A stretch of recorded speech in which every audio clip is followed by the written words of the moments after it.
আপনি ভিক্ষা করবেন। আপনি যদি ওর মা হয়ে থাকেন, গর্ভধারিণী মা, আপনাদের মতো আমার মা মাথারও আছে এরকম। সমস্যা কি? আপনার মা মাথারা থাকলে আমাকে সেই হুমকি দিচ্ছেন আপনি? আসসালামু আলাইকুম। আমি আজকে আপনাদেরকে বলেছিলাম কয়েকদিন আগে এর একটা ভিডিও আমি নিয়েছিলাম। তোমার নাম জানো কি? মোহাম্মদ জিয়ান। তুমি ভালো আছো? ভালো আছো না? ভালো। আমি ওর একটা ভিডিও নিয়েছিলাম কিছুদিন আগে। আপনি কি ওর মা?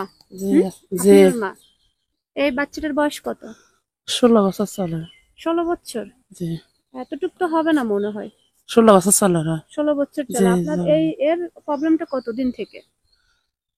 প্রবলেম 4 বছর থেকে। 4 বছর থেকে।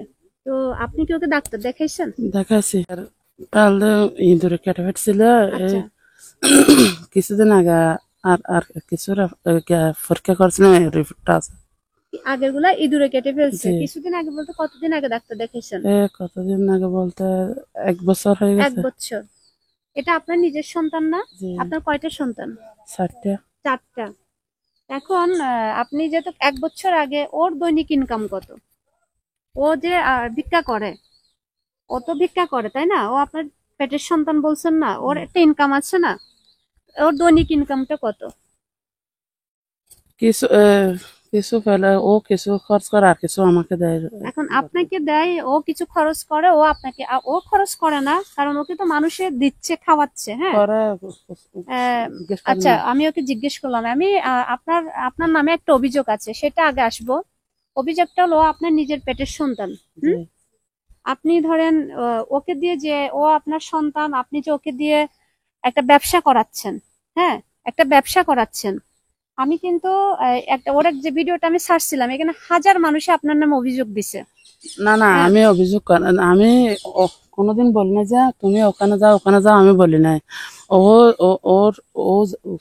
যাচ্ছে, ওর থেকে জিজ্ঞেস করেন না। আমি জিজ্ঞেস করবো না, কারণ যতদিন আমি তুমি অসুস্থ, হ্যাঁ, তোমার পেটটা নিয়ে তোমার কষ্ট হয়। আমাকে ভয় পাবে না, সত্যটা বলো। কষ্ট হয়? কষ্ট হয়। হ্যাঁ, তুমি যে মানুষের কাছে যে ভিক্ষা করো, হাত পাতো, তুমি তো মানে একটা দিনও জিরাও না। জিরাও? বাসায় কি একদিনও থাকো? হ্যাঁ, প্রতিদিন বের হও? প্রতিদিন বের হয়। তো তোমার কি বাঁচতে ইচ্ছা হয়? হ্যাঁ, একটা ছিঁড়া শার্ট পরে আপনি কানের আগাগোড়া ফুটাইয়ে চলেন, ঠিক আছে? ওর শার্ট আছে, ও একটা শার্টে ভিক্ষা করে। আপনি তো ফ্যাশন দিয়ে কানে বাদ রাখেন না একটা স্বর্ণ জিনিস পড়তে। এটা আপনার ব্যবসা না? এত দূর আমি কেন আসছি? ও আপনার পেটের সন্তান হলো, ওকে কেন আপনি অসুস্থ শরীরে ভিক্ষা করেন? আপনি এত বড় শরীর, আপনি ভিক্ষা করবেন? শুনেন, আজকের পর থেকে ওকে ভিক্ষা করতে যাবেন না, আপনি ভিক্ষা করবেন। আপনি যদি ওর মা হয়ে থাকেন, গর্ভধারিণী মা, আপনাদের মতো আমার মা মাথারও আছে এরকম। সমস্যা কি? আপনার মা মাথারা থাকলে আমাকে সেই হুমকি দিচ্ছেন আপনি? আমার মামার থেকে জিজ্ঞেস করেন না, ফোন করেন। এখন আপনাকে তো আমি ওইদিন কল দিলাম, আপনি তখন ঘুমাচ্ছেন। এই বাচ্চাটা রোদে গরমে, না এর যে কি অবস্থা, সে ঘুমাচ্ছে। আমি তাকে জিজ্ঞেস করলাম, ভিক্ষা কেন করো? আমার চিকিৎসার জন্য। তো এখন থেকে আজকের পর থেকে ওকে ভিক্ষা করতে পাঠাবেন না। আমরা সবাই মিলে একটা ফান্ড করব। এই ফান্ড থেকে যে টাকাটা উঠবে, এই টাকাটা আমরা আপনার হাতে দিব না, আমরা নিজেরাই উদ্যোগ নিয়ে ওকে ডাক্তার দেখাবো। এই এলাকার যে মেম্বার আছেন, তার সাথে আমার কথা হয়েছে, সে সহ আমরা যতটুক পারি, যেখানে নিতে হয় চট্টগ্রামে আমরা নিব। কিন্তু আপনি ওকে আর ভিক্ষা করতে পাঠাবেন না।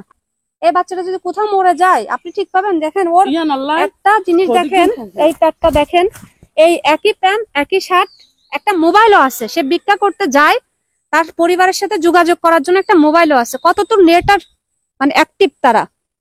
এটা হলো, আপনি একটা জিনিস দেখবেন, বাংলাদেশে হাজার হাজার এই মারা আছেন, বাবারা আছেন, বাচ্চা একটু প্রতিবন্ধী হলে এদেরকে ভিক্ষা করতে নামায় দেয়। শুনেন, আমি যখন ওর ভিডিওটা নিই এই 2 সপ্তাহ আগে, আমিও তখন টাকা দিই না।